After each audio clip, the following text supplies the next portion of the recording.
Ok. Bruhir Mabaima, sejam todos bem-vindos ao nosso grupo de estudos Judaísmo para Todos, da Cibra.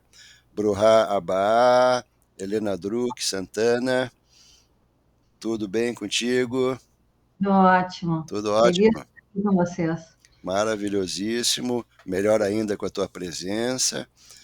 Muito nos honra a tua presença com a gente aqui e mais honra ainda de saber da tua história e tua identificação com a Cibra. Então eu vou falar o currículo da Helena. Tá? A Helena Druck Santana fez Bat Mitzvah na Cibra na primeira turma. A Helena se casou na Cibra com o rabino Alejandro Lilienthal. Isso aí provavelmente na década de 80, eu acho, né? Casei em 90. Em 90, então, não errei muito. No início da Uhum. década de 90, eu acho. Isso. Então, ela é sócia, ela é CEO, advogada militante, com atuação em processos no Rio Grande do Sul, capital e interior, e outros estados, bem como em países do Mercosul. Notabilizou-se na área civil, em especial no direito de família, com relevante atuação em temas fundamentais de declaração de direitos humanos, com patrocínio em diversas ações relativas à questão do Estado na área do direito contemporâneo. Eu gostaria também de fazer uma homenagem aqui ao Dr. Hélio Neumann Santana, pai da Helena, e falar sobre o currículo dele também. Ele não pôde vir hoje para repartir o tempo com a Helena, ele está hoje muito ocupado e por motivo de real força maior, mas eu vou ler aqui. O Hélio Neumann Santana foi fundador do escritório de advocacia onde ambos trabalham, advogado militante, formado há 50 anos, com atuação nas áreas civil e criminal, tanto em primeiro quanto em segundo grau, e tribunais superiores, com reconhecimento nacional e internacional. Só porque me perdi aqui no texto. Pelo destaque na luta pelos direitos humanos.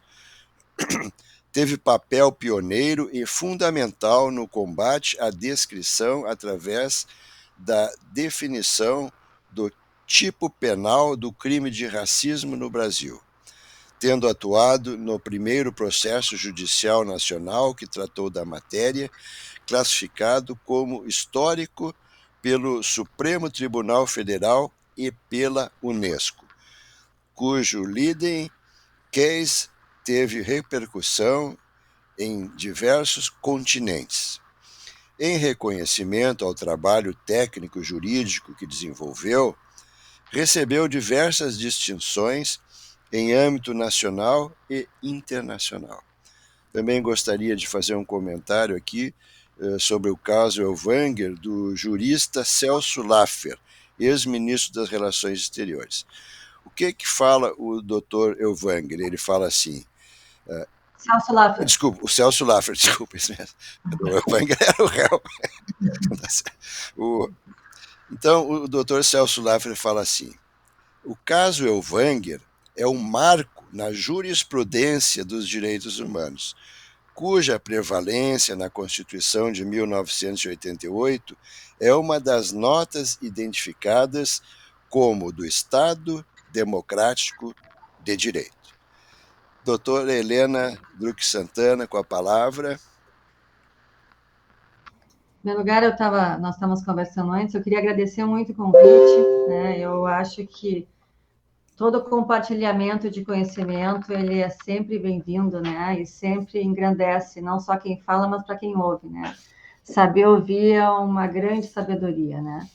Quando nós conversamos sobre o tema que eu poderia desenvolver aqui, trazer para compartilhar com vocês, tivemos a ideia aí da linha do tempo da legislação contra os crimes de racismo no Brasil.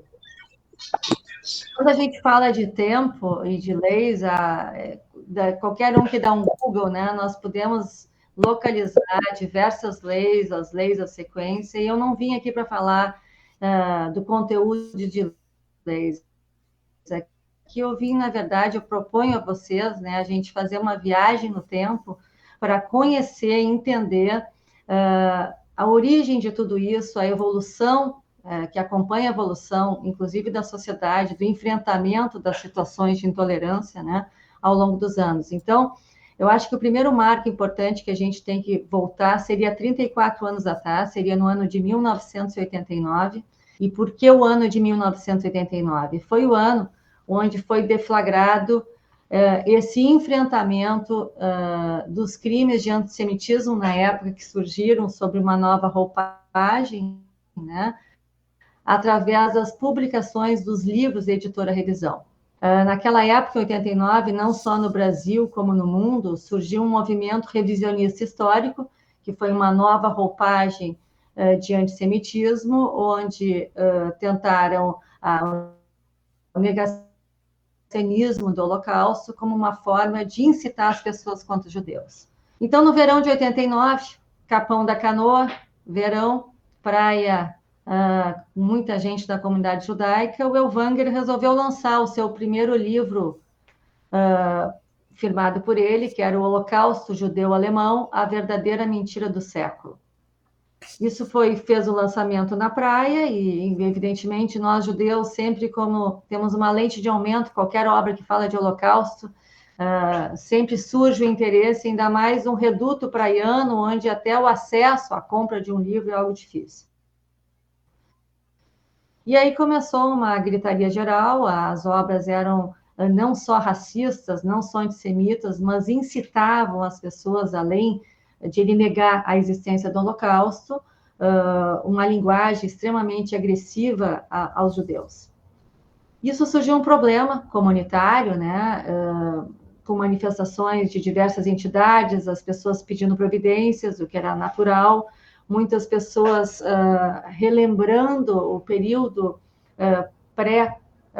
pré-hitleriano, onde começou a surgir panfletos, né, queima de livros, umas situações. Então, essa rememorização desse momento começou a gerar uma instabilidade sobre o que fazer. Nesse momento, houve uma reunião da mesa diretora da federação. Estou trazendo fatos históricos, né, que são fatos históricos de quem funcionou nesse backstage, nesse acontecimento. A gente pode trazer até para entender participações de grandes pessoas da nossa comunidade, muitas que já faleceram, né? Então, na época, a Federação Israelita era presidida pelo Samuel Burdi.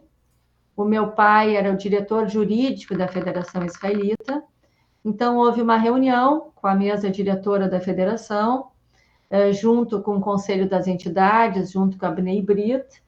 E, como todo problema que é deflagrado, tinha uma parte desse grupo que entendia que nada deveria ser feito, sob entendimento que qualquer publicidade do fato poderia gerar mais vendas desses livros, que a distribuição era nacional, e que talvez esses livros, porque do ponto de vista literário, são péssimas obras, assim, e que poderiam cair no esquecimento. Outra corrente se posicionou porque achava que alguma coisa tinha que ser feito, né? Então, como a Federação Israelita é a entidade representativa da coletividade, houve depois uma reunião e se decidiu que se buscaria fazer alguma coisa, né? Então, o meu pai, que era o diretor jurídico, coube a tarefa. Nessa época, isso em 89, eu era recém-formada, né? Eu já trabalhava com meu pai desde a metade do curso, mas eu era recém-formada, já trabalhávamos juntos. E aí, o primeiro enfrentamento, né, foi identificar, porque para cada agressão, para que haja uma punição, nós temos que ter uma lei. E o primeiro enfrentamento que houve é que não havia lei. Não havia lei, não havia nenhum tipo de enquadramento para esse tipo de violência, né, de antissemitismo, e desta forma, através de livros publicados, que a gente sabe que isso é divulgado, na época, livros ainda era uma forma de divulgação em grande escala.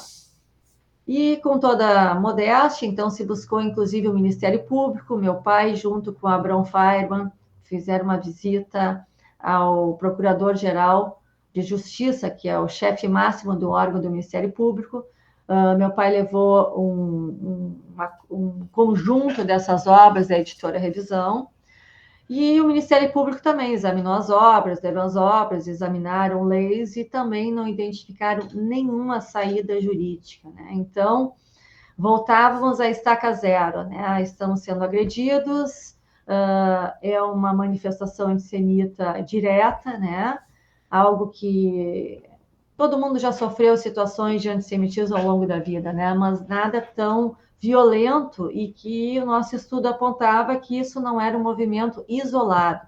Para vocês terem uma ideia, a editora chamava-se Revisão, a mesma editora tem na Argentina, que se chamava Revisión, em outros países do mundo a mesma editora, ou seja, um movimento com aporte financeiro internacional financiando, né? Porque uma editora, por exemplo, a própria editora Revisão, editou o Protocolo de Sabe-Sião, obras de Henry Ford, que era um antissemita declarado, Gustavo Barroso. Então, não há como uma editora se sustentar com aquele tipo de obras. Então, havia, na verdade, um aporte de um movimento maior internacional que subsidiava esses funcionamentos, né? Então, a partir daí, meu pai chamou um jurista renomado, que era o professor Alcides de Mendonça Lima, para emitir um parecer. O Alcides Mendonça Lima achou, na verdade, estamos em 89, né? No ano anterior, 88, é que foi promulgada a nossa Constituição, a última Constituição Federal, que é a que está em vigor até hoje, né? A anterior foi a de 46, então ela é promulgada de muitos e muitos anos, né? Então, nessa Constituição de 88, surgiu um direito novo que criaram, que eram os chamados direitos difusos e coletivos, ou seja, a busca, às vezes, de uma ação coletiva quando há uma unidade de determinada coletividade. O Alcides tentou construir a possibilidade, então, de uma ação civil pública em nome de toda a comunidade. Apesar disso, essa ação foi ajuizada na esfera civil, nós não sentimos nenhum efeito prático, né? Algum resultado de coibir esse tipo de conduta. E aí nós passamos uma situação, e essa frase é uma frase do meu pai, né, que disse assim: se nós não temos lei, nós vamos criar a lei, né? Então, essa foi a posição dele ali na direção da Federação Israelita. Nós temos que criar uma lei. E aí meu pai teve, na verdade, uma posição visionária, né? Porque na Constituição de 88, que tinha sido promulgada no ano anterior, no capítulo que, assim, na hierarquia das leis, né, tem leis estaduais, municipais, federais, a Constituição é a lei maior. Ela tem um peso. As disposições que estão na Constituição Federal são disposições de interesse coletivo, e na hierarquia de leis ela sempre prepondera.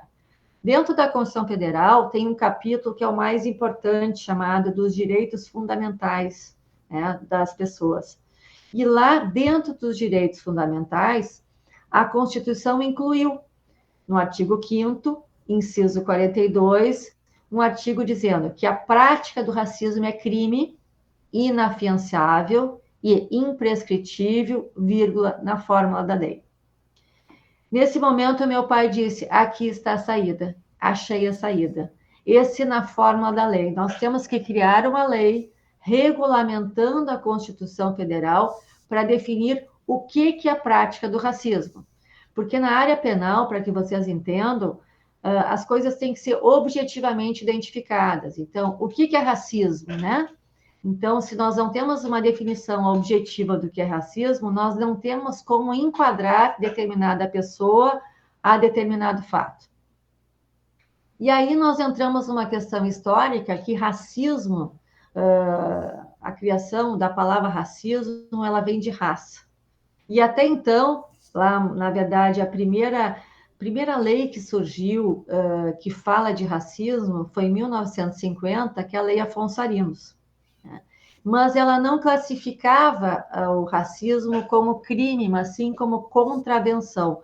Contravenção, na hierarquia de crimes, é um crime de menor potencial, né? Ele não chega nem a ser um crime como todos os demais. Então, com uma pena muito branda. E essa foi uma lei, apesar de criada em 1950, que nunca foi utilizada, ou seja, não houve nenhum fato, nenhum processo que foi baseado nesta lei, ou seja, uma lei inoperante. A única utilização que eu tive conhecimento dessa lei Afonso Arino foi na década de 80, quando a repórter, aquela da Glória Maria, negra, ela estava tentando entrar num hotel como repórter no Rio de Janeiro e foi barrada sua condição de negra. Neste momento, ela fez um encaminhamento em razão com base na Lei Afonso Arino. Mas a Lei Afonso Arino, ela especificamente, ela tinha previsões em relação exclusivamente aos negros. Então, não era uma lei que nós poderíamos nos utilizar. E racismo, até então, antigamente, as classificações de racismo, de raça, na verdade, eram subdivididas em raças brancos, negros, pardos, né? Tínhamos essa divisão. Ao longo dos anos, do ponto de vista antropológico, já aí na década ali final da década de 80, a definição científica não existia mais essa subdivisão. Com a exclusão dessa subdivisão de raças, na verdade, sobrou apenas a raça humana.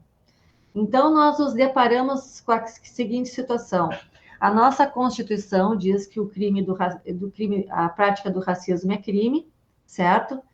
Quando para a tipificação, a única associação que nós temos é com a raça negra. Então, sempre houve essa associação desse crime. E aí nós tentamos, como raça só existe a humana, e aí, em tese, isso até poderia ser um crime impossível, né? Porque não temos a quem atribuir.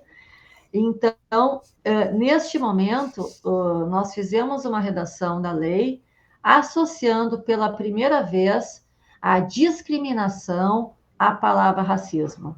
Aquilo que hoje a gente fala que parece óbvio, não era óbvio, né? Então, antissemitismo era uma coisa, discriminação era outra coisa, e racismo eram aqueles crimes até então praticados contra grupos étnicos de raça. Então, foi criada, então, meu pai fez a redação da lei, onde nessa redação nós tentamos incluir, e isso era um dos pontos chaves para ele, que não se fizesse uma lei para os judeus, né? Que se fizesse uma lei que viesse a proteger toda e qualquer minoria, né? E que nós não queríamos esse benefício, né? Essa proteção somente ao nosso grupo, né? Então, na época, nós então criamos que o racismo, o crime de racismo, seria a prática por qualquer meio de comunicação social, ou seja, na época era publicação de livros, mas poderia ser por qualquer outra forma, né?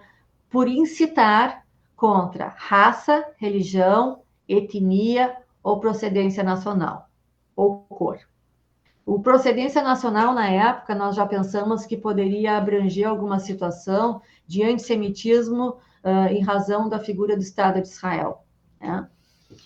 Na época, nós tentamos alcançar o leque maior de minorias, né? Na época, depois acabou vindo a situação da homofobia, mas não era algo que era discutido na época, por isso que a questão da sexualidade, na época que não era discussão, naquele momento não foi incluída, né?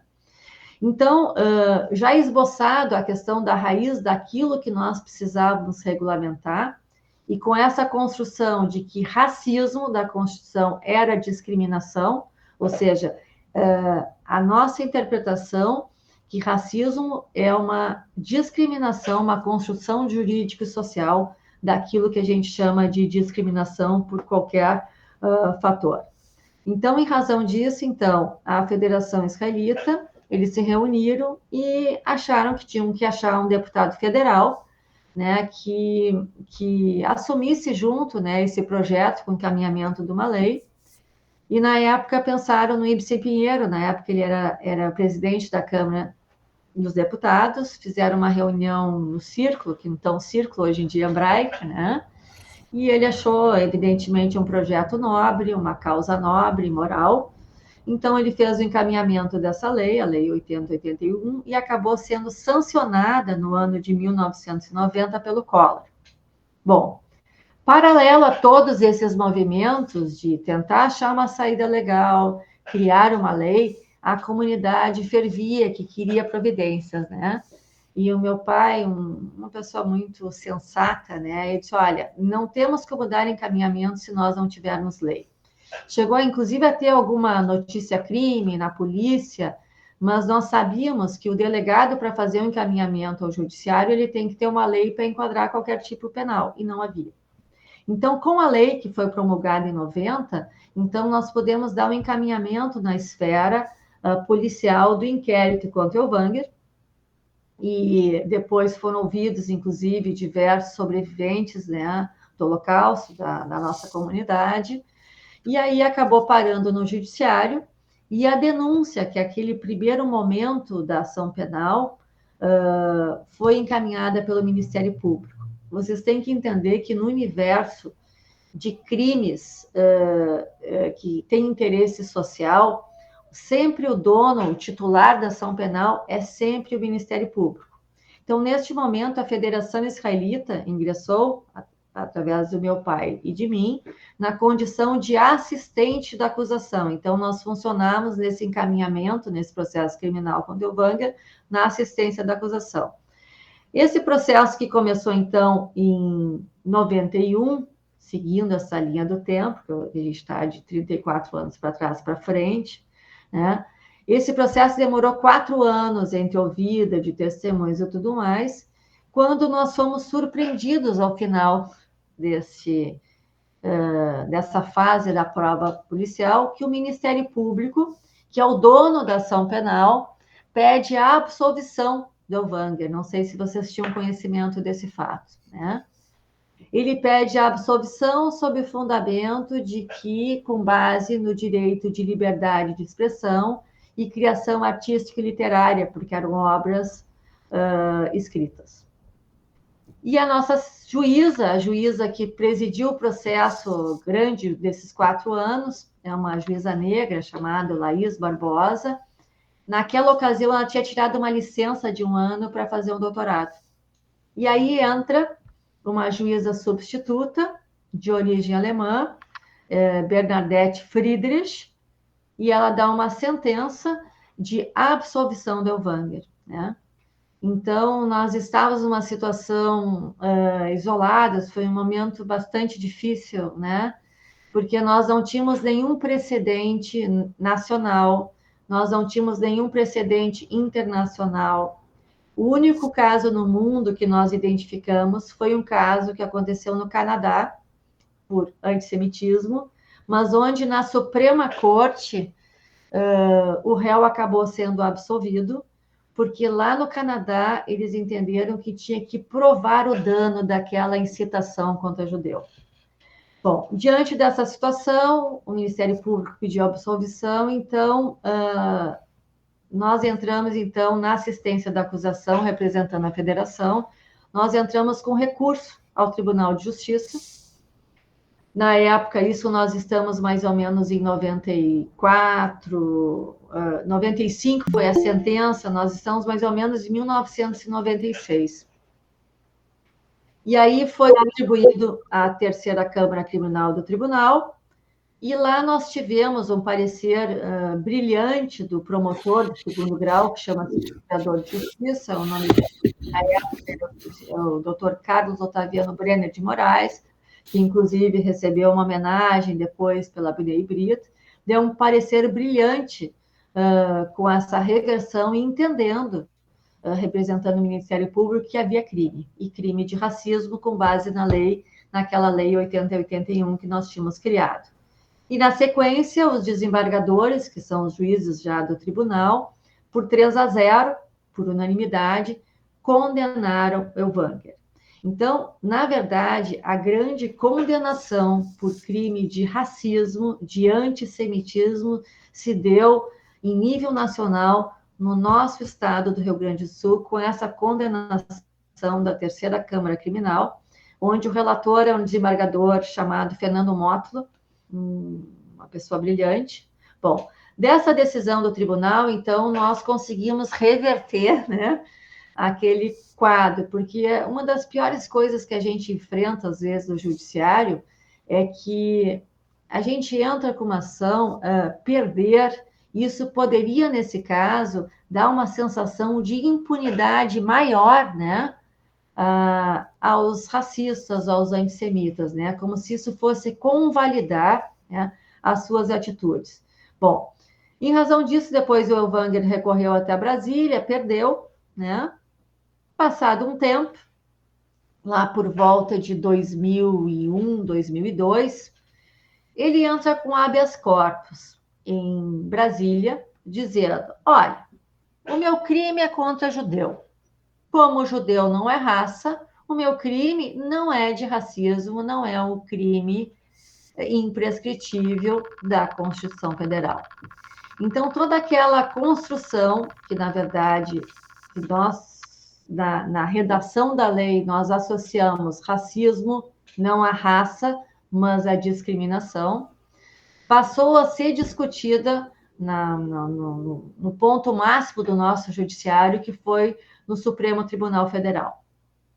Neste momento, o ministro relator desse habeas corpus chamava-se, na época, Moreira Alves, era o relator, e, surpreendentemente, num revés novamente, ele deu um voto para desconstituir a condenação do Elvanger, dizendo que racismo, antissemitismo não era racismo. Nesse momento, o presidente do Supremo Tribunal Federal chamava-se Maurício Correia. Ele pediu vista do processo e ele era muito amigo do Sobel, né? Então, ele, não entendendo do assunto, né, um assunto novo, né, nunca antes debatido, ele ligou para o Sobel e pediu ao Sobel que ele precisava de subsídios, né? Que ele entendia que aquela linha do voto do relator não era o melhor caminho. Então, naquela ocasião, então, a Conib entrou em contato conosco, então foi providenciado juntamente com a Conib, né? Até um advogado da Conib, o Milnitsky, na época, foi então encomendado 4 pareceres, um do Celso Laffer, que foi ministro das Relações Exteriores, que ele é judeu, um grande jurista, o Miguel Reale Júnior, né, que é um jurista que entende muito do aspecto constitucional. Nós trouxemos também uma antropóloga para falar sobre o aspecto antropológico, né, da questão de raça. E da soma desses pareceres e de todos esses elementos que a gente trouxe para o habeas corpus, por 8-3, né, foi considerada a grande discussão histórica no país, o marco nos direitos humanos, foi esse julgamento. Porque desse julgamento, ou seja, por que ele é importante? Porque quando nós temos uma lei, a interpretação dessa lei, ela acontece quando chega no judiciário. Então, essa primeira grande discussão, se antissemitismo é racismo, e de um crime previsto no local maior, que é na Constituição Federal, houve esse amplo debate. Foi um julgamento longo, eu acompanhei esse julgamento na época presencial, a cada ministro que pedia vista, era uma sessão de julgamento em Brasília cada semana. Então, e foi classificado pela própria Corte Superior como um julgamento histórico. Depois, inclusive, eu tive contato pessoal com alguns integrantes da Unesco, né, que trabalham na área dos direitos humanos, que dizem que até hoje que existe um marco histórico no país na defesa de todas as minorias e dos direitos humanos, que é o caso Elvanger, né? Então, que isso mudou toda a trajetória de visão social e enfrentamento social, tá? Com esse marco histórico, e aí eu gosto de sempre trazer isso, aquilo que a gente contribui não só em sociedade, de comunidade, como a gente estava falando antes, né? Aquilo que a gente pode contribuir também para a sociedade maior, né? eu acho que a tzedakah, tudo aquilo que a gente pode fazer pelo próximo, nós temos que entender e ter orgulho que da João Teles, no bairro Bonfim, em Porto Alegre, né, nós conseguimos aqui no Rio Grande do Sul criar uma lei, criar um precedente do histórico de jurisprudência nacional e internacional, que mudou o rumo e que até hoje vem a refletir e a garantir direitos fundamentais de todas as pessoas, né? É o que a gente vê desses crimes na esfera de esporte, né? Nas esferas de discriminação dos demais setores, todos têm respaldo nessa Lei 8081, criada regulamentando contra o racismo, né? Então, é isso, quando a gente olha do momento que está para trás, a gente consegue entender, às vezes, o efeito positivo daquilo que a gente faz. E nós, da comunidade judaica do Rio Grande do Sul, né, e aqui eu incluo, conversávamos antes sobre trabalho comunitário, né? E quando o trabalho comunitário, cada um dá aquilo que pode, do momento que pode, do momento que está, né? Então, essa soma é a soma que faz a diferença de todos os integrantes da época, de todos os personagens que integraram esse movimento, acabou culminando. Bom, com isso, ao longo dos anos, dentro dessa evolução histórica, nós estamos, então, em 2003, com essa decisão do Supremo Tribunal Federal, chancelando, sim, antissemitismo é racismo, né? A partir daí, houve algumas evoluções que decorreram dessa lei, com outros graus de proteção. Em 2012, houve uma equiparação pelo Supremo Tribunal Federal de que o crime de injúria racial, que é a ofensa, por exemplo, judeu nojento, judeu filho da puta, qualquer coisa que envolva uma ofensa o negro sujo, né? Então, isso chama-se, na verdade, a injúria racial.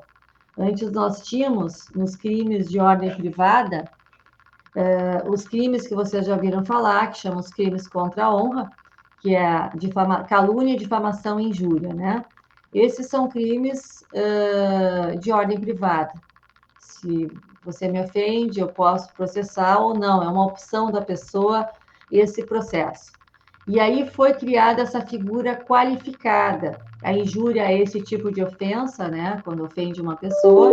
Quando ela é revestida de uma discriminação por qualquer segmento, ela tem uma qualificação, uma pena maior. E isso foi criado também como evolução daquela lei lá de 1990, a Lei 8081, foi um processo evolutivo, ou seja, além de que antissemitismo e discriminação é racismo, então ofensas também, no caso, contra judeus, passou a ser incluído no Código Penal nos crimes de ofensa, né? Então, começou a surgir também uma proteção naquelas relações de ordem privada, né? Também como evolução da Lei 8081, dessa lei criada lá em 90, surgiu leis posteriores, como a lei do deputado Paim, onde, acrescendo a um artigo dessa lei, incluiu os crimes praticados por divulgação de gamagens, de suásticas, né? Todos esses materiais nazistas, passou a ser a classificação de crime também, né? Então, nós temos uma legislação hoje em dia, do ponto de vista de antissemitismo no Brasil, extremamente solidificada e forte, né?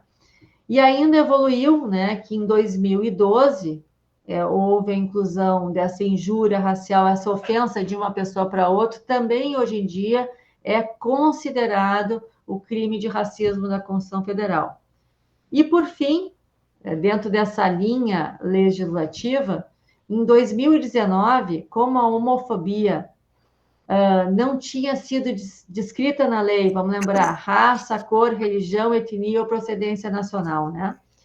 A homofobia ficou fora. Então, o Supremo Tribunal Federal, novamente referenciando-se ao caso Elvanger, que eles têm como marco, mesmo que não havia no dispositivo de lei homofobia, eles, por decisão do Supremo, incluíram homofobia entre os crimes de racismo da Constituição Federal, né? Então, novamente, a comunidade LGBT passou a ser amparada pela mesma lei que protege todas e qualquer minoria, né?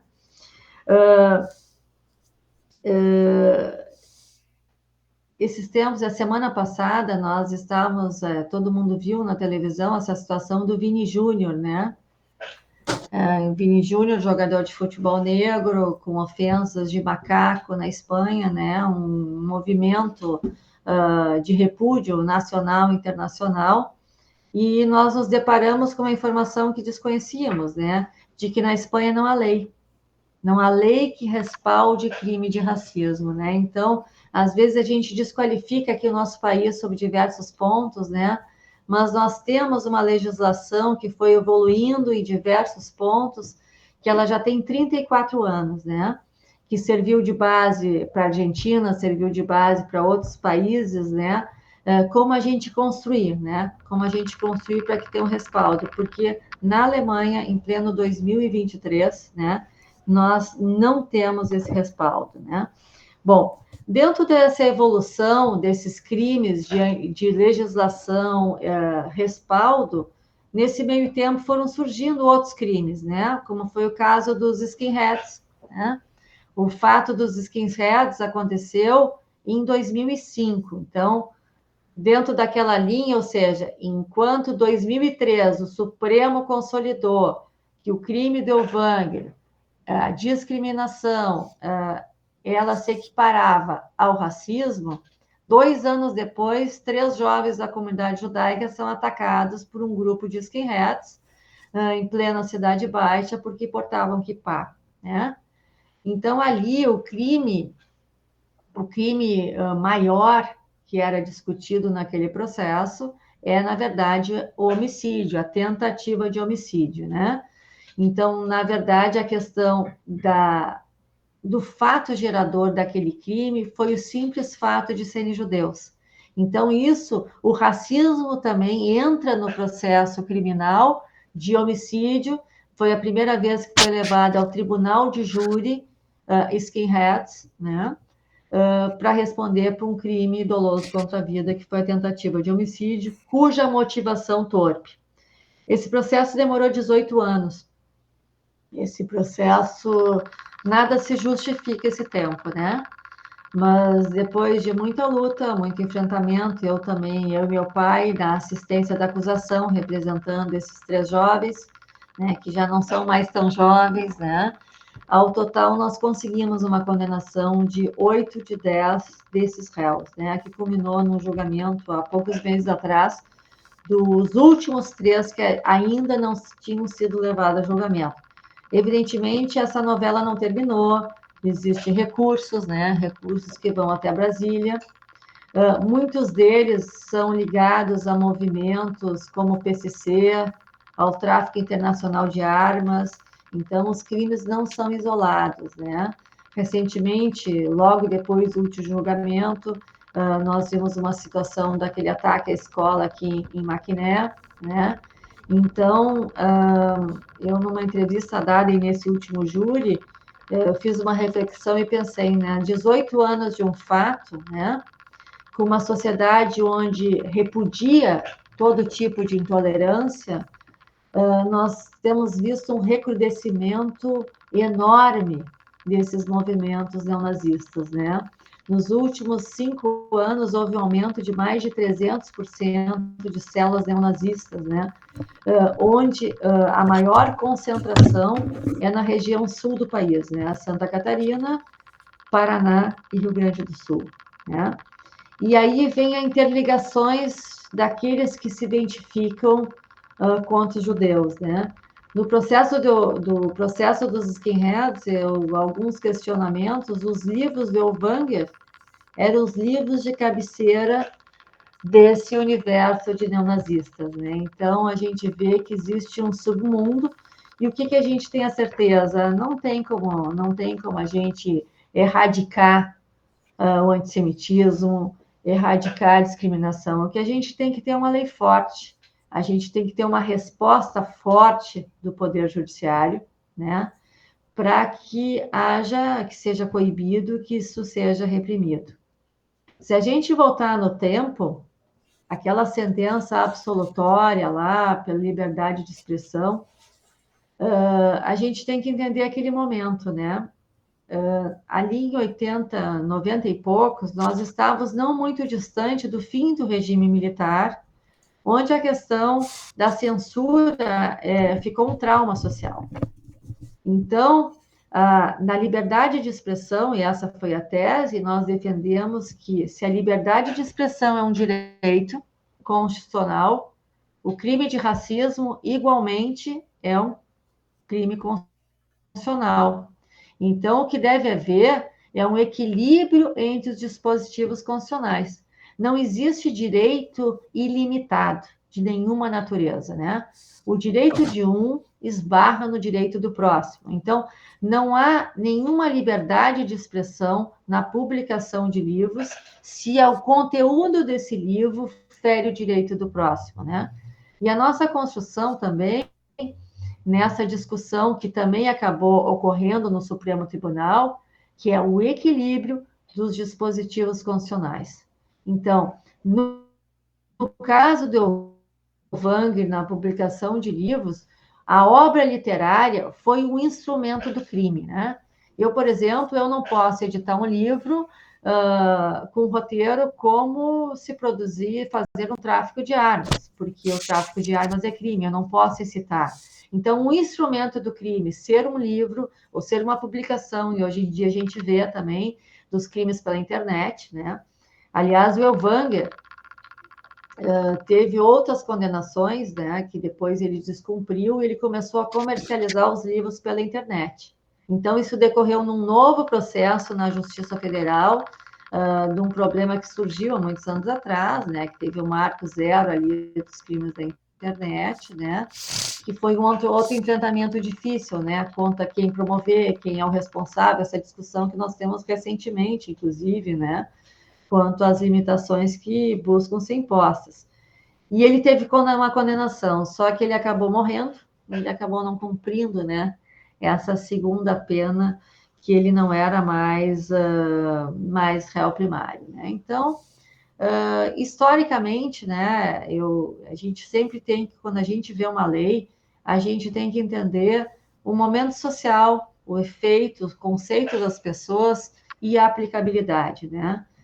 Então, resumidamente, numa linha histórica disso, nós temos, como disse, um histórico lá da Lei Afonso Arinos, da década de 50, mas, na verdade, toda a história, não só da legislação do racismo e do antissemitismo, toda ela começa no ano de 1989, com a publicação desses livros, né, que foram livros até como condenação, imposição foram incinerados, né?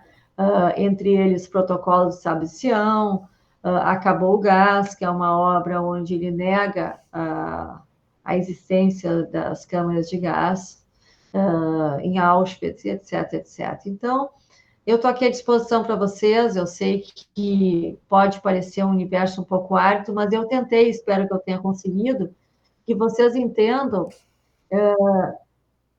que o aprimoramento, com o surgimento, a preocupação de novas leis, foi um aprimoramento lento, e foi porque ele foi lento, porque teve que haver uma internacionalização na sociedade, né, da prevalência como isso é um valor importante, né, que é o respeito ao próximo, né. Então, dada hoje em dia, em qualquer local, em qualquer processo, em qualquer situação, se tornou inaceitável os crimes de intolerância, né? Mesmo que cada vez mais eles venham acontecendo. Então, para que a gente tenha algum elemento de defesa, fundamentalmente a gente tem que ter uma legislação forte.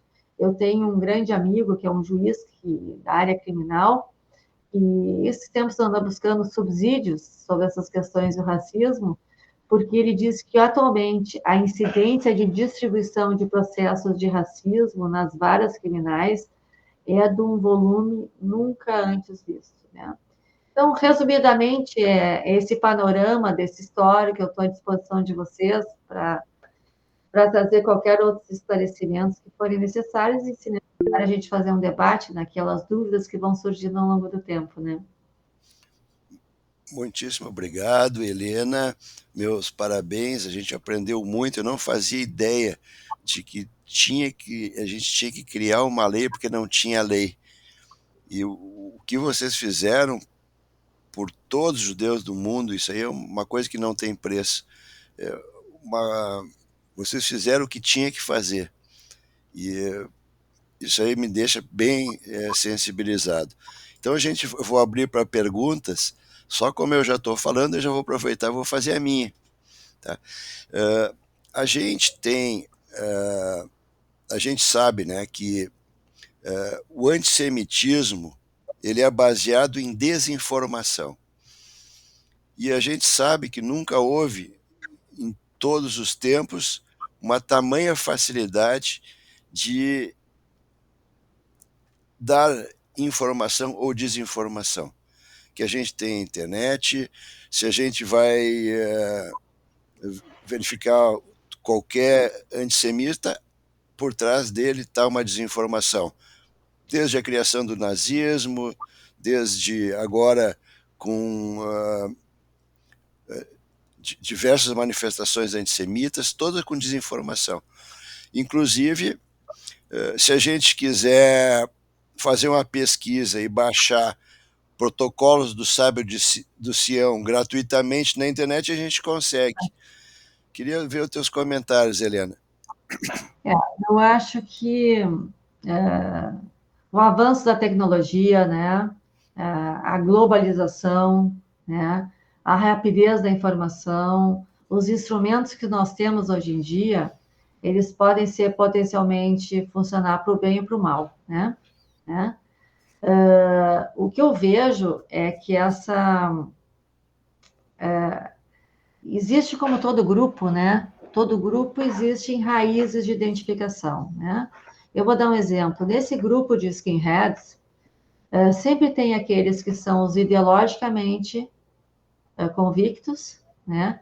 Que arregimentam um universo de pessoas desinformadas, nesse caso, pessoas violentas, que na verdade se reúnem se é para bater em A, B ou C, ou seja, são pessoas que precisam de um grupo de identificação, né? É o mesmo que a gente vê nos crimes pela internet. Então, há muita desinformação, né? Mas também há muito viés daquilo que as pessoas buscam, né? Então, se tu fores buscar determinado assunto na internet sobre um viés, e, por exemplo, sobre um viés antissemita, vai haver um universo para isso, né? Se tu é uma pessoa que te impacta com uma informação negativa sobre judeus e tu realmente busca conhecimento, tu vais buscar outras fontes, né? Então, a propagação dos crimes, os efeitos são cada vez mais deletérios, como a gente tem visto, né, sobre todos os tipos de crimes pela internet, né? A escala, o efeito danoso, as fake news, né? Tanto que nós estamos nessa discussão da lei das fake news, né? Até o limite, onde pode restringir, onde pode não restringir. Eu acho que o controle ao crime ficou cada vez pior, né? Então, hoje, pela internet, tu tem a Deep Web, tu tem redes internacionais de pedofilia, tu tem redes internacionais de tráfico de armas, de tráfico de drogas, de grupos neonazistas, né? Uma das vítimas desse caso dos skinheads, no penúltimo júri, e ele ficou sabendo que ele estava numa lista de caça a judeus, uma lista internacional de caça a judeus, né, da Deep Web, né? Então, assim, ó, o que eu tenho para dizer?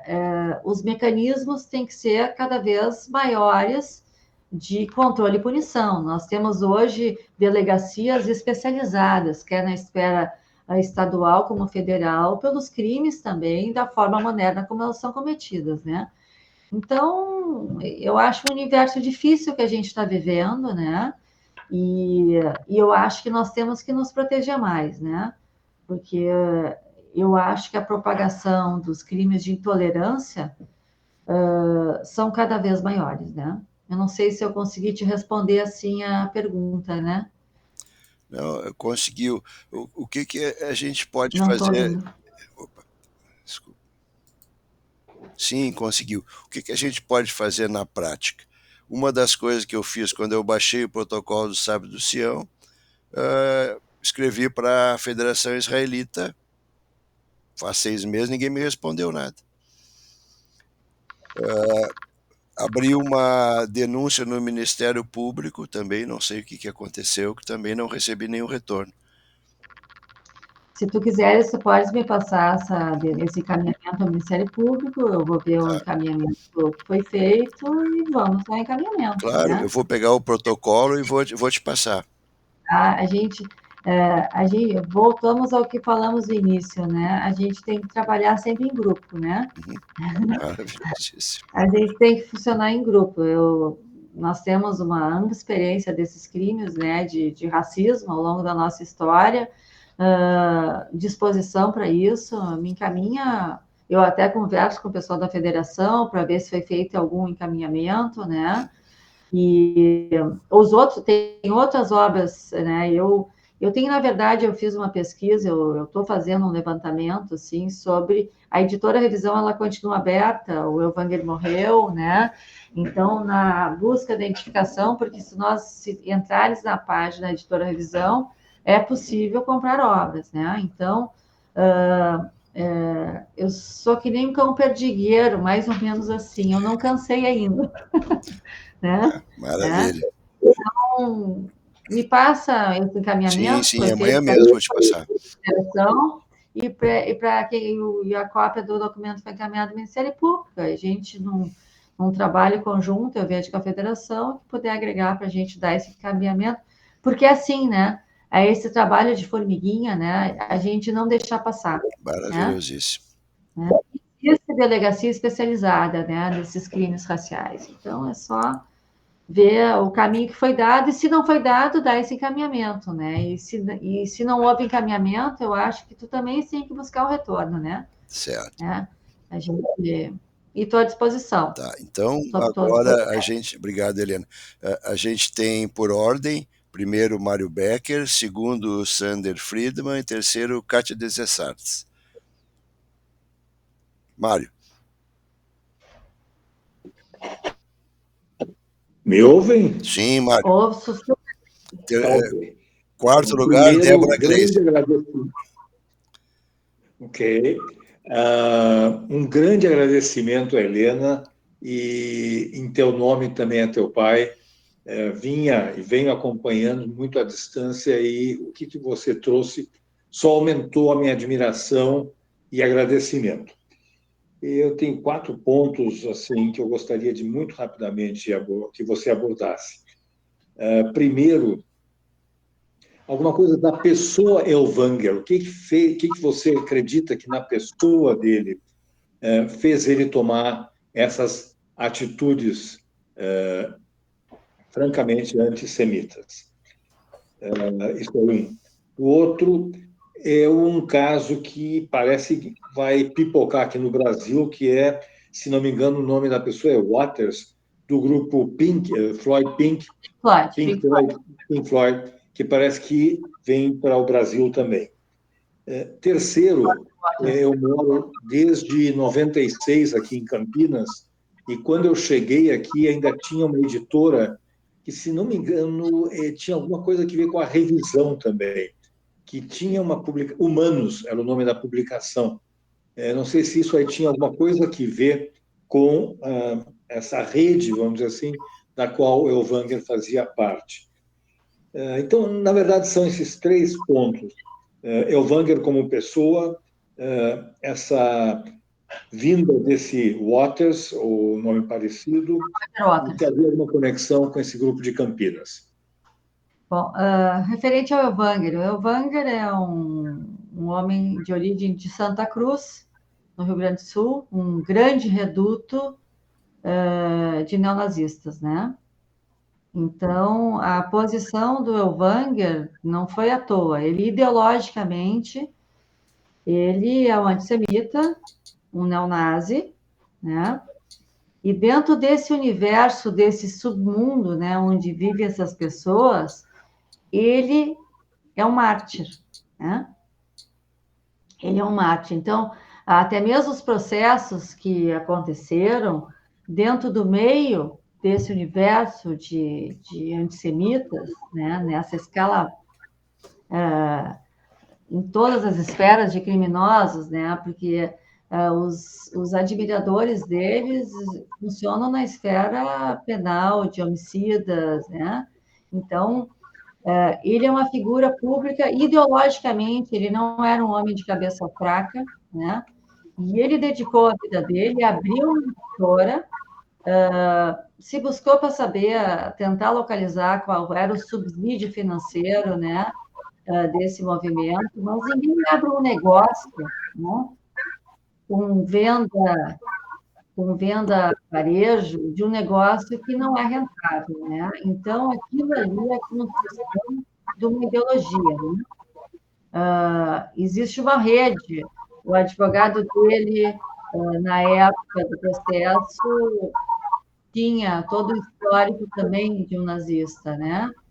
Agora, no júri, um dos escritórios de advocacia de um dos neonazis tinha uma águia nazista no timbre do escritório de advocacia, né? Então, nós temos que entender que ele não era um homem isolado, né? Era um homem, eu conheci pessoas que conheceram ele visitando o campo de concentração da Europa, né? Para a construção da obra dele, né? Então, o negacionismo e esse movimento revisionista histórico, né, foi aonde ele construiu o nome dele, e ele é um homem lido, provavelmente, né, os semelhantes se procuram, né, Mário? A gente tem que entender isso, né? Ele é uma figura pública nesse ambiente neonazi. Então, não foi aleatório, né? Não foi isolado, né? Então, é isso. No segundo ponto, quanto ao Roger Waters, essa discussão já teve em shows anteriores que ele esteve aqui, né?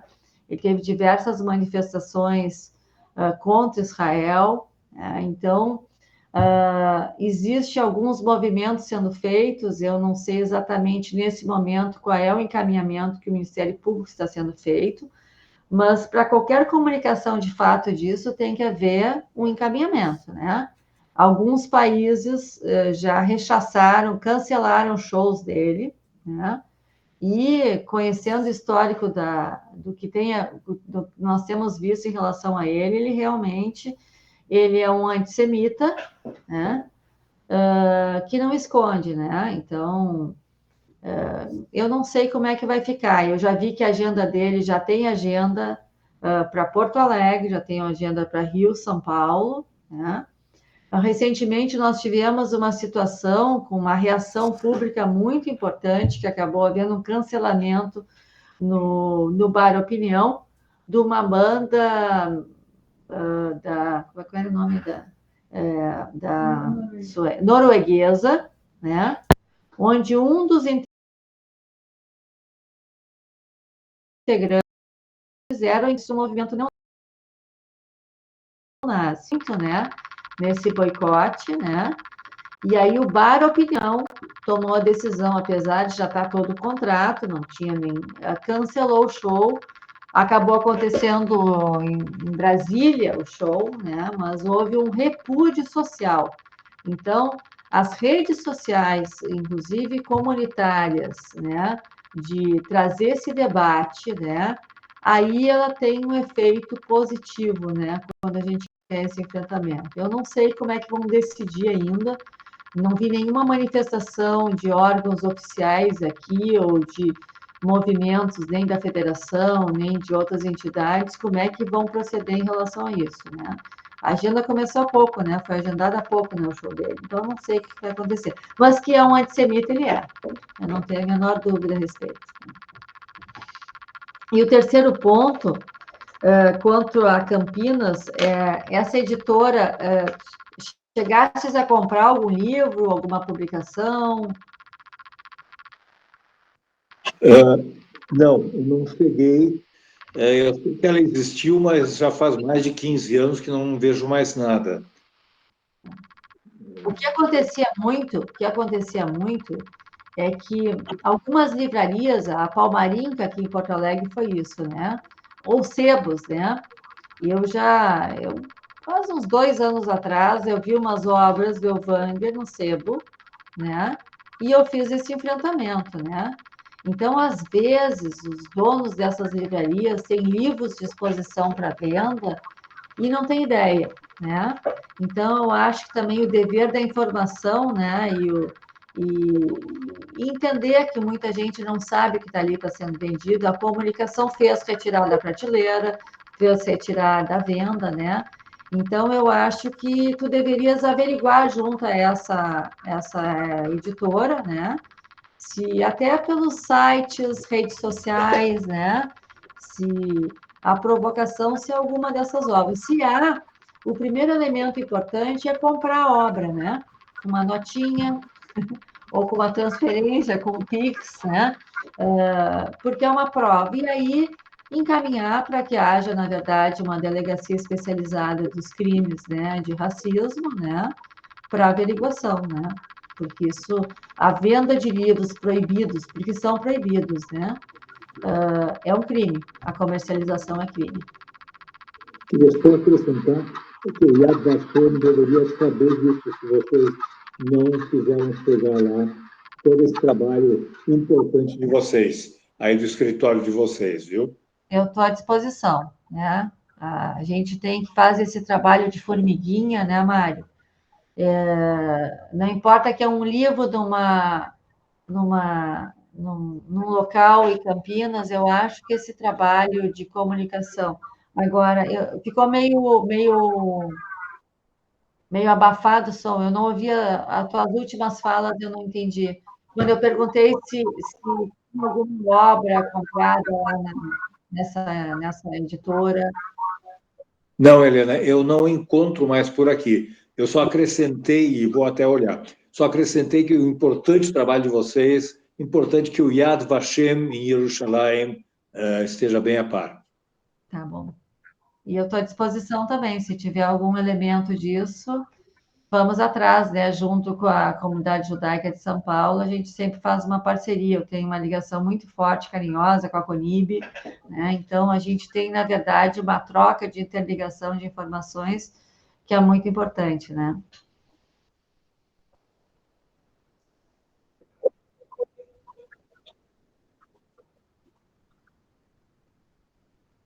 Boa noite, Sander.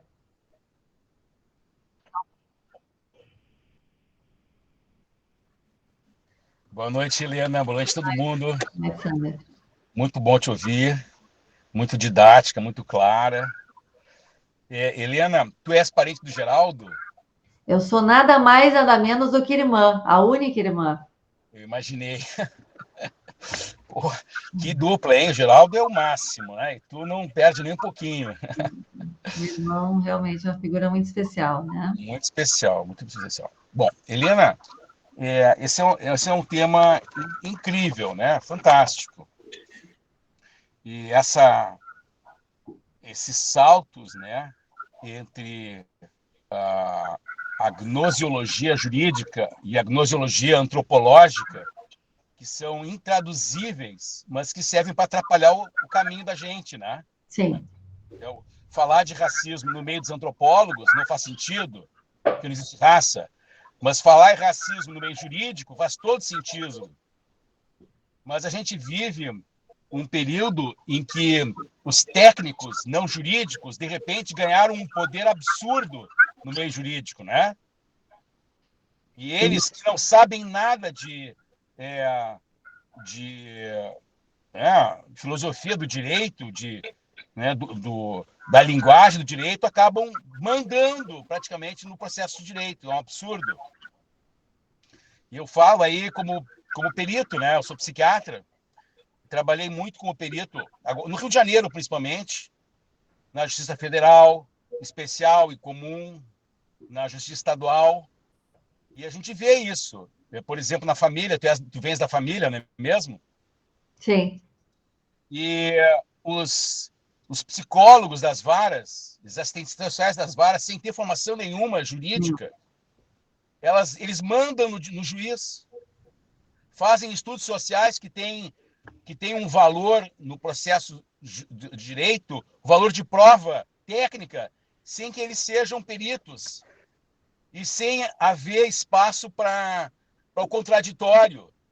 Então, os técnicos da sociologia, da antropologia, da história, acabam mandando nos juízes que ficam à mercê, sem eles mesmos não sabendo muito bem a diferença entre o que é linguagem técnica e o que é a linguagem do direito. E quando há conflito, vale a linguagem do direito, né? Sim, é a interpretação saber interpretar a questão jurídica dessas situações. É um problema sério. Sander, o nosso judiciário está cada vez pior, né? Não é só o nosso, é no mundo inteiro. No sentido de que, na verdade, houve uma delegação da jurisdição a muitas mãos, né? O volume das ações são maiores. Não entendi. Repete, por favor. Houve uma delegação muito da jurisdição, aquilo que o juiz, aquela falta, houve uma perda de controle dos juízes em razão do volume, assessorias, existe toda uma rede, né? Então, quando a gente, por exemplo, tem uma empresa, quem é empresário aqui, mesmo que tenha uma rede de funcionários, escala de hierarquia, existe sempre um controle. Quando a perda desse controle dentro de um volume muito grande, a justiça acaba ficando um caminho muito complicado, né? Meu pai, eu faço uma advocacia que eu sempre digo, assim, uma advocacia muito proativa, né? Eu sempre digo que o judiciário não é uma coisa só. O judiciário é o juiz que te julga, é aquele que caiu, por exemplo, numa vara civil, são 36 do Foro Central. A justiça é aquele que caiu para ti, que poderia ser um pior ou podia ser um melhor, né? Então, a gente tem que tratar com aquele enfrentamento, e foi o que aconteceu, por exemplo, voltando aí nesse assunto aí do caso Elvânia. Ficou uma juíza 4 anos, ela saiu, entrou uma de paraquedas e decidiu de forma contrária, né? Então, existem alguns mecanismos do judiciário para corrigir esses erros, né? Alguns princípios, o duplo grau, um juiz sozinho pode errar, 3 errar já é pior, mas realmente a estrutura está massificada e muito difícil. Deixa eu te dizer, minha preocupação é que eu vejo cada vez mais personalidades de fora do direito determinando o que acontece no direito. Tipo? Isso acontece todo. Um exemplo, tá? Tem um livro muito bom, Evidence and Proof, que discute a questão da prova. E esse é um livro inglês que junta autores do mundo inteiro, e eles têm uma crítica muito grave ao direito, porque o direito ele vive de leis e fatos. Quanto às leis, os juristas se saem bastante bem. Dá para discutir as leis, aplicar as leis, mas quando entra no campo do fato, eles não conseguem se bastar a si mesmos. E aí vem o técnico no crime, o técnico da medicina, o técnico da engenharia, o técnico da contabilidade, o técnico da sociologia, da antropologia, da história, da psiquiatria. E o que o técnico diz em relação ao fato, o juiz acolhe. Tem que acolher. E, infelizmente... Não questiona. E, infelizmente, o mundo técnico ele está nas mãos das universidades, no mundo inteiro.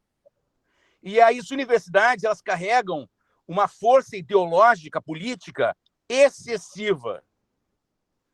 Quando as universidades abandonaram a verdade de fato para assumir uma verdade ideológica, o direito ficou preso, ele ficou à mercê.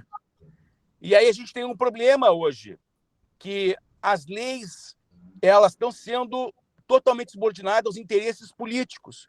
E a gente tem uma desjudicialização do judiciário e uma excessiva politização do judiciário. Então, hoje, uma época, a defesa dos judeus era pela esquerda contra os nazistas. E hoje a gente vê o Ahmadinejad abraçado pelo Papa, né? O Irã sendo acolhido como grande amigo do Brasil, a Venezuela, que acolhe o Irã, divide poder na Venezuela com o Irã, subindo a rampa com honras militares. Os judeus não existem mais na Venezuela, praticamente, fugiram, deixaram a Venezuela, porque o ambiente ficou insuportável. E a gente fica se perguntando se, num estado de coisa que a gente teve há pouco tempo, 1.500 presos num verdadeiro campo de concentração em Brasília, sem tipificação, sem acusação, sem prova, não precisava nada disso, e nenhum questionamento viável. Será que essas leis que deveriam proteger as minorias vão ser aplicadas aos judeus, se forem necessários, no futuro próximo? Quanto aos judeus, sim. Né? Quanto aos judeus, sim. É tudo uma... O que faz crer isso? Uma história, né? Dos mecanismos, né? Quando a gente conhece profundamente, pelo menos as leis que envolvem os judeus, né? O que está acontecendo, Sander, é um problema que já existia, né? Que quando surge toda essa questão da questão política no país, né? Dessa polarização do país, né? Quando surge a Lava Jato, onde o Supremo Tribunal Federal passa a ser uma parte do Poder Judiciário que todo mundo passa a conhecer, né? Ou seja, quem funciona na estrutura do Poder Judiciário sempre conheceu os tribunais. Então, quando esses tribunais começam a aparecer, os personagens começam a aparecer, eu vou te dar um exemplo, é que nem as Torres Gêmeas, quando foram atacadas. O mundo descobriu que existia terrorismo internacional quando estouraram as Torres Gêmeas e viram que podia atingir qualquer um. Os judeus já vivenciavam essa realidade, acompanhando Israel desde sempre. Então, isso não... Ou seja, as coisas podem acontecer. A estrutura do Poder Judiciário... A minha posição em relação a isso, né? Todas as hierarquias do Poder Judiciário, com exceção do Supremo Tribunal Federal, são preenchidos por juízes de carreira, que fazem um concurso, né? Agora, o Supremo Tribunal Federal é composto por indicação política do presidente. Essa estrutura não funciona, né? Não estou me posicionando nem para A nem para B. E já existem ações há muitos anos da Associação dos Magistrados do Brasil para modificar a Constituição no ponto da forma da composição dos ministros do Supremo Tribunal Federal, para que nessa ponta máxima não haja uma interferência política, né?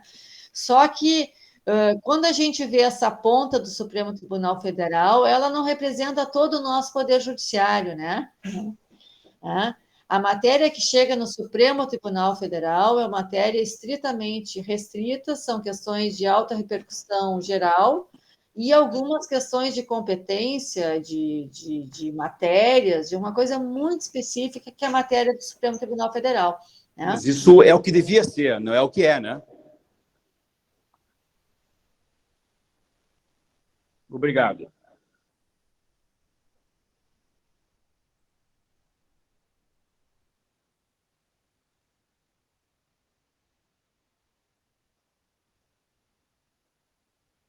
Estou sem imagem, Jaque.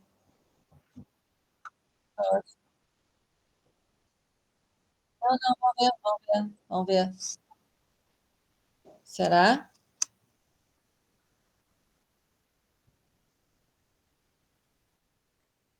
Fora de aqui? Voltou. Eu voltei com uma outra câmera do meu computador, vamos ver se... Tá.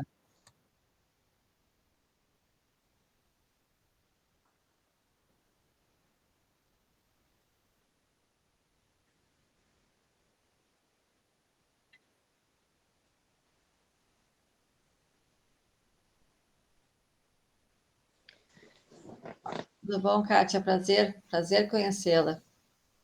Parabéns, foi maravilhoso te escutar com tanta propriedade, né? E realmente é emocionante ver a trilha de todo esse trabalho e o que hoje isso representa para nós, né?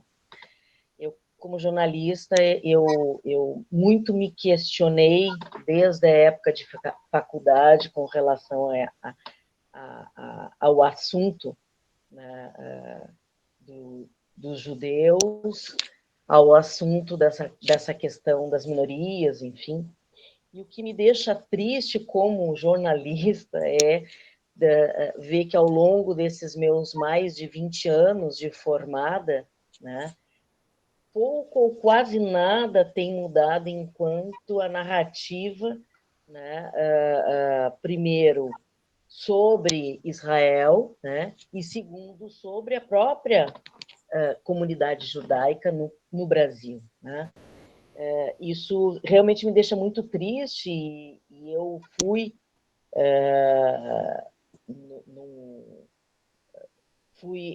ativista trabalhei em alguns sindicatos. Eu, por exemplo, eu fui coordenadora de comunicação do sindicato da URGS, a SURGS, que é dos técnicos científicos, né? Trabalhei lá quando a Vrana Panizzi era reitora, fiz um trabalho realmente muito bom. E o que eu venho a ver, eu fui também diretora do Sindicato dos Jornalistas, enfim, e eu pouco consegui mudar ou levar ou plantar a sementinha, né, de que as pessoas busquem as questões históricas, né, busquem, né, conhecer os fatos, busquem também a se questionar, né, mas realmente é muito difícil, né? É muito difícil. Eu, em outras empresas também, já falei, sofri também preconceitos, como eu digo, fui me questionada assim, mas como assim preconceito de raça? Sim, isso está na lei.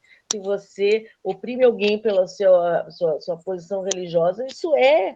E assim, mas como? Tu não é negra, mas isso a lei não era só para os negros, né? Então, existe essa a associação de racismo com... Exatamente, né? E isso realmente é algo que é um pesar, Eu, como profissional, é um pesar porque realmente a narrativa da ignorância, né, e de você subtrair, desculpa, as relações, a história, né, como se ela não existisse, né, é uma coisa impressionante. Muitas vezes, Kátia, as pessoas não conhecem essa história, né?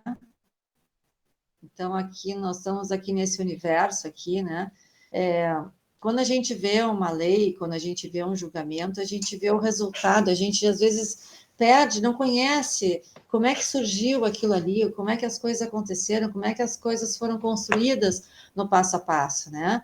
Então, eu acho, até, esses tempos eu estava conversando sobre isso, pouca gente sabe que a lei do racismo teve iniciativa de judeus da comunidade judaica. Isso seria um elemento de redução de antissemitismo muito grande, né? E o objetivo foi esse mesmo, o objetivo foi que não protegesse só os judeus. Claro que a gente não tinha ideia do alcance da proteção social que isso ia dar, né? Isso, o tempo, foi como eu disse, a Lei Afonso Arinos nunca foi aplicada, então... Agora, essa lei serviu pelo grau de abrangência a todas as pessoas.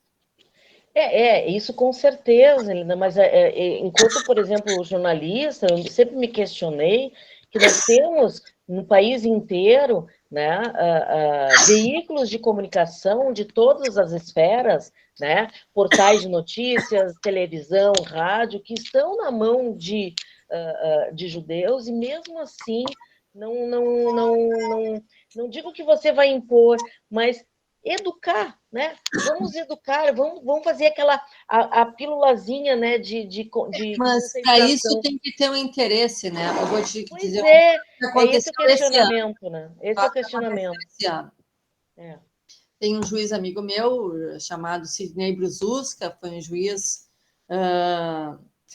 da Vara de Execuções Penais de Porto Alegre, responsável por todos os presídios muitos anos. e ele fez uma homenagem na página dele ao meu pai, né? O que ninguém, um agradecimento, né? Fazer um agradecimento para que ninguém sabe, né? Quem é que criou a lei, né? Do racismo que protege todos hoje no país, né? Daquela postagem, o Daniel Scola, que acompanha o Sidney Brzuska, né? Ficou impressionado com a informação, né? Que é um jornalista assim, de alta qualificação, um cara super culto, inteligente, ele desconhecia, né? Então aí ele procurou meu pai, nós fizemos uma entrevista, o meu pai fez uma entrevista no Com a Palavra, que saiu naquela página de domingo ali, na primeira semana ali, início de janeiro, né?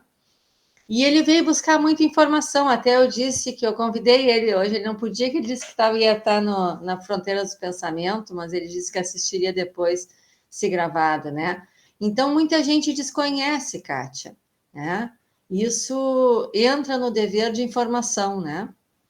Não, com certeza, claro que desconhece, lógico, isso mas realmente existe o contraponto da narrativa impositiva de que você, eu falo isso por ter trabalhado em redação, né? Você realmente é tolhido de falar a verdade. É esse ponto que eu estou dizendo, né? Eu trabalhei em redação, imagina, comecei minha história trabalhando na Rádio Bandeirantes e trabalhando na Gazeta Mercantil, né? Então, passa tempo, o jornal nem existe mais, né? Então, e aí passei por vários outros veículos. E sutilmente sempre tem, né, aquela narrativa. Então, existe sim essa construção, e eu não estou falando de questões políticas aqui, né? Não estou entrando nessas questões, eu estou falando de você ser tolhido de algo. Não, mas vamos contar a história, né? Vamos sendo o fato que for, né? Mas você trazer à luz, né, a comunidade, de alguma maneira, sempre tinha alguma coisa que tolia, né? Sempre. Então, eu coloco só essa questão, que eu acho que realmente a gente pode fazer um trabalho melhor se realmente tiver todos, né, na força, ou vai pela insistência, mas eu não vejo isso muito. Assim. Eu acho que a insistência é um caminho, né? Porque em algumas situações que a gente vivencia, a gente tem que pensar, tem outro caminho, né? Então a gente tem que questionar o caminho da informação e da desinformação. Quando a gente se depara com a desinformação, ou que a gente se depara com um preconceito, né? Existe um preconceito, não, nem sempre um preconceito contra judeus, existe um preconceito, né? Somado à desinformação, e isso às vezes é uma resistência, né? Talvez para nós da comunidade saber entender a extensão daquilo que a gente pode proporcionar para as pessoas como cidadãs, independente de quem são, né? Aquela coisa de poder contribuir socialmente para o seu próximo, né? A empatia humana que a gente possa ter. Agora, tem gente que pode se surpreender positivamente e a gente pode tirar alguns antissemitas do caminho, mas pode criar outros. Aí as pessoas constroem, isso é história dos judeus, né? Que querem buscar para si. Mas eu acho que é informação, né? Eu e meu pai sempre adotamos, e esse é o nosso perfil, né? Nunca foi de patrocínio pessoal, né? Sempre foi de batalhar de forma comunitária. Então, essa informação que eu estou trazendo, muitas delas, os caminhos, os reflexos, né? Nem comunidade, muitas vezes, a gente sabe, né? A nossa história, né? Eu imagino que outras leis de importância também, do ponto de vista social, tiveram essa história, que a gente também desconhece, né? Então, mas eu acho que isso é um elemento, assim, para mostrar que nós, judeus, não vivemos em guetos, né? Preocupados com os nossos direitos de uma forma isolada da comunidade maior, né? Que a gente também somos todos brasileiros, vivemos uma comunidade social comum, né? Que o interesse do próximo é comum. A diferença do judeu, aquele que passa por discriminação, e nós temos uma história milenar de discriminação e preconceito, que a gente consegue identificar, a gente consegue entender, a gente tem empatia de sentir o efeito disso. A maioria das pessoas não tem, né? Existem preconceitos hoje em dia, e até isso essa lei protege contra o idadismo, que é preconceito contra a idade. Então, a gente tem um universo enorme, e o preconceito e a discriminação é da natureza humana, né? Alguns com efeitos deletérios, né? No último júri, eu dei uma entrevista que eu disse o seguinte: se nós fizermos uma pirâmide dos crimes de intolerância, né, que é disso que a gente fala, nós temos uma base dos crimes de intolerância, aquela situação até daquela discriminação que não tem um efeito danoso ao próximo, né? Sente, mas não manifesta, tudo mais. E aí começa a ver aquela situação de um crime de ofensa, né? Que entra em injúria racial. A pessoa não consegue, já precisa ofender. E quando a gente chega eu coloquei que ali esses movimentos neonazistas, para mim é o topo da pirâmide, né? Porque a intolerância à coexistência, acima disso só tem o quê? Genocídio, né? E chacinas, né? Que é o mesmo crime em escala maior. Quando a gente não consegue tolerar a coexistência do próximo no mesmo ambiente social, né? Que é um grau de intolerância. Eu vejo o mundo, hoje em dia, com um grau de intolerância muito maior, né? Na faculdade, eu vivenciei algumas situações de antissemitismo, ao longo da vida, todos nós vivenciamos, né? Mas eu acho que o mundo, apesar de nós termos mais mecanismos, a intolerância, que é uma mola propulsora, né, a atitudes, né, discriminatórias, é muito grande, né? Infelizmente. Por isso que a gente tem que estar unido, por isso que a gente tem que ter uma legislação, e até porque nós temos que entender que socialmente, né, as pessoas conceitualmente não toleram, na grande maioria, a discriminação. Nós temos delegacias especializadas, nós vemos, assim, todos os meus contatos nesse universo de processos, um sentimento de pertencimento muito positivo do Ministério Público, dos juízes, as pessoas se sentindo importantes em contribuir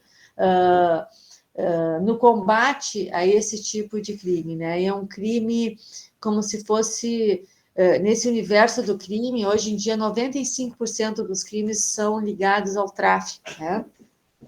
Então, a gente tem que entender que esse tipo de crime é enxergado de forma diferente pelo Poder Judiciário. E a intolerância à discriminação, ela é cada vez maior, mas a quantidade também de atos é cada vez maior, né? É uma proporção que a gente um dia vai ter que fazer essa medida para entender aonde nós estamos vivendo, né? É isso.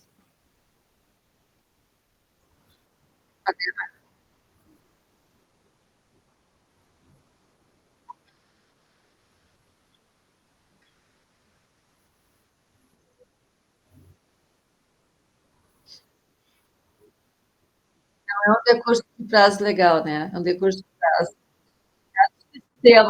do sistema. Tá, tá bom. Tá. Helena, parabéns, e eu te agradeço tanto, o teu pensamento é tão claro que até para esses assuntos que talvez sejam um pouco mais difíceis para nós, a maioria de nós, né, que não somos advogados nem da área, se tornou fácil de compreender. E eu fiquei, por último, de propósito, porque eu quero te fazer um convite. Eu sou diretora cultural da Cibra e eu quero muito que mais pessoas te ouçam. Hoje nós estamos em 17, 18, não sei muito bem, mas eu gostaria que muitas pessoas, não só da Cibra, mas da nossa comunidade, pudessem te ouvir. Então, se tu tiver paciência de falar tudo de novo... Eu não tenho de paciência, né? Isso é o compartilhamento, né, do conhecimento, né, e conferir informação, que eu acho que uma das coisas que confere segurança às pessoas é entender e ter informação, né? Então, eu estou 100% à disposição, isso não é cansativo, isso não é... Eu trabalho, me esforço com meu pai nos últimos mais de 30 anos num combate a isso, e uma das formas de a gente combater é transmitindo informação. Então, isso Bárbaro. faz parte do que a gente se dispõe a fazer com satisfação e prazer. Eu estou à disposição. Obrigada, Helena. Então, eu vou entrar em contato fazer contigo. Pessoalmente, isso, um encontro pessoal, enfim, estou à disposição, sem restrições, né? Então, você lá na Cibra, eu entro em contato contigo em breve, a gente vê daqui um pouco, né? Vamos deixar passar um tempo, e tomara que teu pai esteja junto, podendo estar conosco. Com certeza, com Muito certeza. obrigada, muito obrigada. Eu agradeço a todos a participação e fico de forma coletiva e individual à disposição, tá bom? Obrigada, Tchau. Helena. Tchau. Tchau. Obrigada.